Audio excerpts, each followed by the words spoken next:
के पहाड़ को लेकर लगातार दावा किया जा रहा है और अभी भी आप नारे लगा रहे थे कि मुख्यमंत्री ने एक बार कही थी कि कूड़े के पहाड़ को जाना होगा। क्या लग रहा है, जाता हुआ दिखाई दे रहा है पहाड़? देखिए, भाजपा की 4 इंजन की सरकार है और चारों के चारों इंजन फेल है।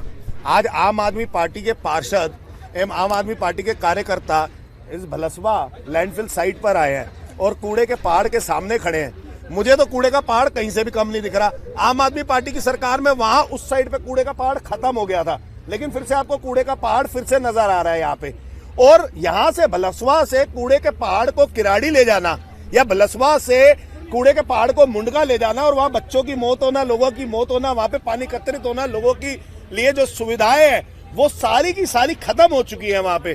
तो ये तो कहती थी रेखा गुप्ता जी की कूड़े के पहाड़ को जाना होगा, कि उनके मंत्री आते हैं और कहते हैं कूड़े के पहाड़ को जाना होगा, लेकिन अभी ये नहीं पता था कि कूड़े के पहाड़ को जाना कहाँ होगा। किराड़ी जाना होगा, मुंडका जाना होगा या दिल्ली के किसी और कोने में जाना होगा। आज आप देखिए, इन्होंने दिल्ली को पूरा गंदा कर दिया। जब से भाजपा की सरकार आई है, एमसीडी में सरकार आई है, दिल्ली सरकार आई है इनकी, तब से इन्होंने पूरा गंदी गंद कर दिया है। आप देखिए, मजलिस पार्क के अंदर चले जाए तो कूड़ा है, निरंकारी ग्राउंड के अंदर चले जाए तो कूड़ा है, आज आप किराड़ी के अंदर चले जाए तो कूड़ा एकत्रित है, मुंडका के अंदर चले जाए तो कूड़ा एकत्रित है। आप किराड़ी मुंडका के फ्लाईओवर के साथ देखते जाइए, नई लैंडफिल साइट्स बन रही है। तो क्या कूड़े के पहाड़ को यहां से उठकर मुंडका, किराड़ी इस जगहों पे गांव देहात में जाना पड़ेगा? आम आदमी पार्टी सख्त विरोध करती है इस बात का कि गांव देहात के अंदर कूड़ा नहीं डालना चाहिए, किराड़ी मुंडका के अंदर कूड़ा नहीं डालना चाहिए। आम आदमी पार्टी इसके खिलाफ प्रोटेस्ट कर रही है और ये बिलसवा साइट खत्म होनी चाहिए। जितनी तेजी से आम आदमी पार्टी अरविंद केजरीवाल जी के नेतृत्व में इस पहाड़ को खत्म कर रही थी, आज भाजपा की 4 इंजन की सरकार है। इतिहास में पहली बार ऐसा हुआ है कि जिसकी एमसीडी है उसी की दिल्ली सरकार है, केंद्र सरकार है, तीनों सरकारें उसकी अपनी है।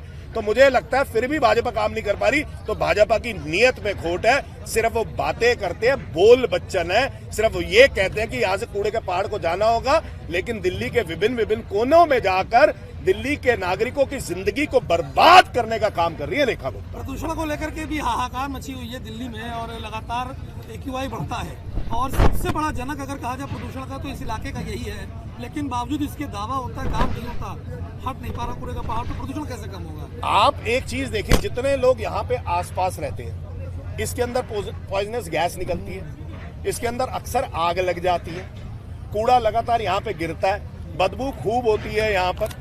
आप देखिए, एक हॉटस्पॉट सा बन के रह गया ये, लोगों की जिंदगी यहाँ पे रहना दुर्भर हो गई है, लोगों के घरों के अंदर तक कूड़ा है यहाँ पे।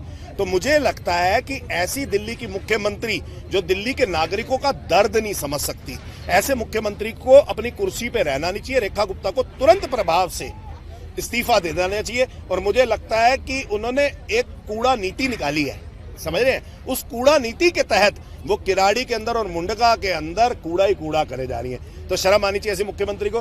पॉल्यूशन पे देखा आपने, जल भराव पे आपने देखा, ये लगातार सरकार भाजपा की विफल हुई। उसके अंदर इन्होंने बड़े बड़े वादा करके दिल्ली की जनता को गुमराह करके, दिल्ली की जनता ने उनको मौका दे दिया, दिल्ली की जनता मासूम है, उन्होंने मौका दे दिया कि ये शायद पूरा कर देंगे, लेकिन AQI 700 पार गया इस बारी। हमें नहीं पता था कि लगातार AQI 400 पार हो रहा था, कि इन्होंने 400 पार का जो नारा दिया है वो लोकसभा की सीटों के लिए दिया था या AQI के लिए दिया था। तो मुझे तो लगता है कि शर्म आनी चाहिए रेखा गुप्ता को, जो दिल्ली की मुख्यमंत्री होकर जिनको ये नहीं पता कि मुंडका के अंदर कूड़ा फेंका जा रहा है, किराड़ी के अंदर कूड़ा फेंका जा रहा है, और वो लगातार लोगों की, अपने नागरिकों की, जिन्होंने उनको वोट दिया, मुंडका से उनका अपना विधायक है, काउंसलर गिरिंदर दलाल हुआ करते थे, वो MLA बने वहां से, और उनका अपना विधायक, और वहां पे वो कूड़ा फेंक रही। शर्म आनी चाहिए ऐसे मुख्यमंत्री को।